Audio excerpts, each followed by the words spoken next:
Alright guys, if you blinked you might have missed this story. Apparently we were supposed to be getting a Titanfall 3 game sometime later next year. Now again, this was a rumor that kicked off a couple days ago. Then it was reported that it wasn't just Titanfall 3, but it was also an extraction shooter, which again, to me, I'm kind of like, WTF, why would you do that? That sounds like a terrible idea. But here we are with this story that says, of course we're looking at a Titanfall 3 game. It's going to have different multiple modes, multiplayer, extraction, story mode, whatever. And that apparently was all fake. Jeff Grubb came out and said, that's not happening, it's not real. Sorry, it's not real. So again, I feel like we were kind of like let down and saved all at the same time because we have so much saturation with extraction shooters, PvP like battle royales, hero shooters. The last thing we need is Titanfall coming back as a skin suit of better games in the Titanfall universe as an extraction shooter, and I guarantee it'd be bloated full of microtransactions because that's what EA does. Though we might have dodged a bullet there. But speaking of extraction shooters, we are now looking at another one coming out in September, Marathon. Now, Marathon's a game that other than covering it the last year and a half or so, I didn't really know a whole lot of information about. And this is a very interesting story because this game actually came out on the Apple Macintosh back in 1994, something that I was not aware of. And this was originally made by Bungie, who would then go on to make the entire, first few Halo games, Halo 1, 2, 3, Halo Reach, ODST. Some of the best parts of that franchise before it was, sold off or switched hands. It was absolutely bastardized. But again, this is a game that's basically being resurrected from the dead. It's been in development for a couple of years now, and they're finally ready to have the alpha, which I believe comes out next month, and of course, the game releases in September. But a lot of people pointing out the fact that this is no longer the same team at Bungie behind this game. You can see Bandar Hub says that Bungie developing Marathon Games is not the same studio that created Halo. You can see Martin O'Donnell's gone, Marcus Lato, Joseph Staten, James Grissomer, Max Hoberman, Damian Isla, G.K. Wang, Christopher Barrett. A lot of people who shaped the early days of Halo over the first couple of games. I mean, Martin O'Donnell, as inspirational as far as the music behind the game as anybody else. Part of what I loved about Halo wasn't just the gameplay, but the music. The soundtrack was fantastic. So again, all these people that were critical to the development of Halo, all gone. That being said, there's also been a lot of interesting news coming about Marathon for the last year or so. One of them being from Jason Schreier. You can see this Gamer article saying Bungie's sentiment around Marathon is not great. This is a report about how Jason Schreier had talked to some of the people behind the scenes, and apparently their outlook on the game was very, very bad. In fact, he compared this to the situation over at Rocksteady when they released Suicide Squad Kill the Justice League, a game that was absolutely decimated when it launched, and people pretty much hated universally. There might be a person here or there that enjoyed the game, and if you did, more power to you. But again, most people were very, very unhappy with that game when it launched. So that being said, we do have more information about Marathon. Apparently, it is not going to be free to play, which I don't think is necessarily the worst decision for an extraction shooter. I know instantly people's heads are going to go right back to Concord, and I get it. The comparisons are there, and we're going to talk about them. But again, Escape from Tarkov, one of the most famous extraction shooters, is not a free game.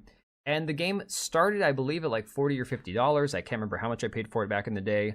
I've purchased one of the upgrades since, back when I was actually playing the game to expand my stash. I think you can spend as much as like $150 or $200 on Tarkov.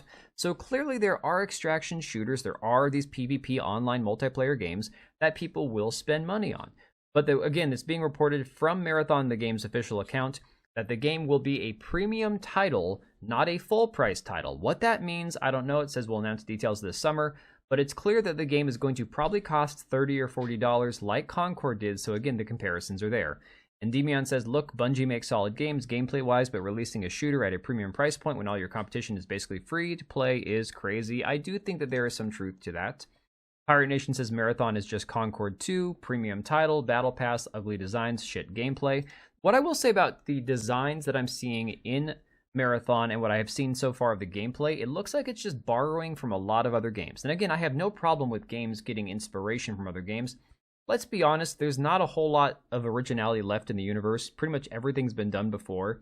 That's why when somebody does something new and, fresh, it's so shockingly amazing because everything else has basically been done before at this point. That being said, there is some issues with the design. Some of the characters are kind of ugly. Some of them definitely look like they borrowed from games like Apex Legends or the Titanfall, universe. And of course, none of it seems to be done exceedingly well. But it gets even better. From PC Gamer, it says Marathon won't have proximity chat because it would be way too toxic. Quote, I don't think anyone has a good solution to that just yet. Now, again, if you've played extraction shooters, proximity chat is absolutely imperative because of the fact that when your enemies are talking and they're speaking out loud, you can hear them, you can get an idea of where they're coming from, what they're doing. And of course, you can always crap on your enemies when you defeat them too, or try to goad them into coming out. Those are all key elements of extraction shooters. So from Joe Ziegler, the game director, he says, when it comes to proximity chat, I don't think we're against the experience of it, to be fair. I think the challenge is how to make sure we're creating a safe environment for players inside of that space. Oh my God. I don't think anyone really has a good solution to that just yet, because we're so dedicated to making sure that we're creating a safe space where we don't have another player just flaming each other or doing terrible things to one another. I think we're not ready to invest in proximity chat until we have a solution. I want to go back to this line here. We don't have players just flaming each other. Why not? That's part of the game. Or doing terrible things to one another. What terrible things can you do to somebody through proximity chat? Absolutely nothing. Words cannot hurt you. These people are so pathetic. It's all about creating a safe space for these gamers.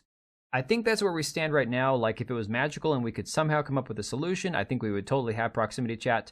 But right now, it's a challenge that many companies are trying to figure out, as Ziegler said. Now, a lot of people have pointed to the fact, and we'll get to it in a minute, that this guy, Joe Ziegler, might be part of the issue. So, of course, Mudahar says just have a toggle option for the babies. I think that's fair.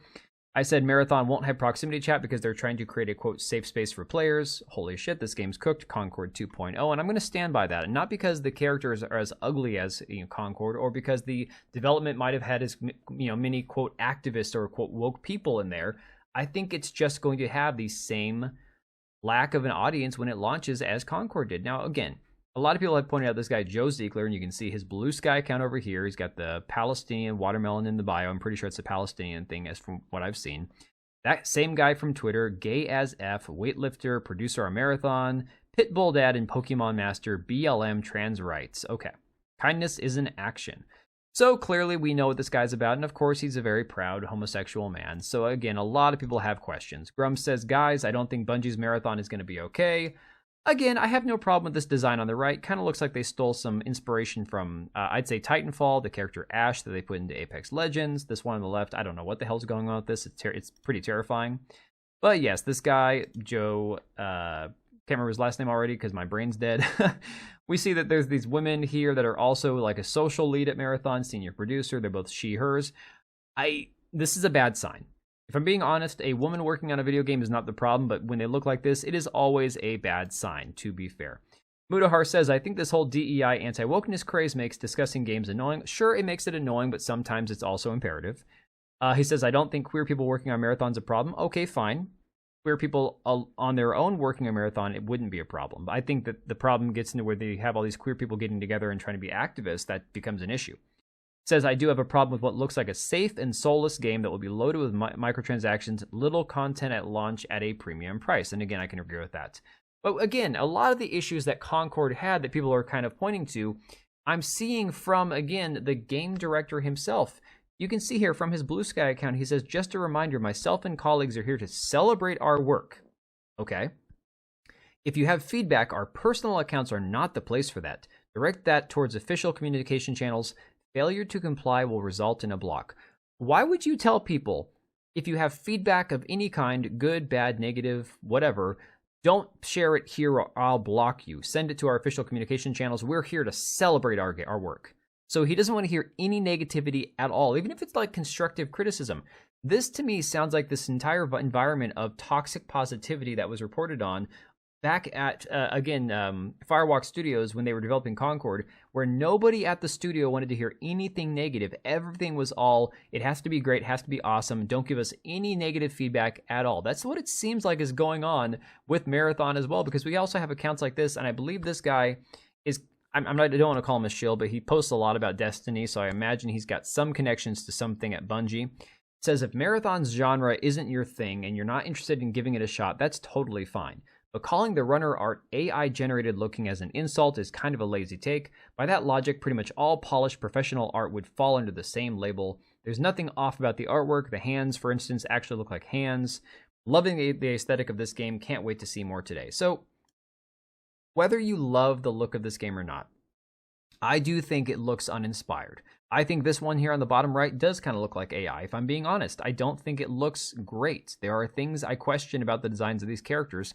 Not to the extent that Concord, did. Obviously, these characters are nowhere near as bad as Concord, but they still seem soulless and uninspired. And of course, you see this meme from Pirate Nation saying, Concord died 2024, Marathon born 2025. Welcome back, Corpo Shooter.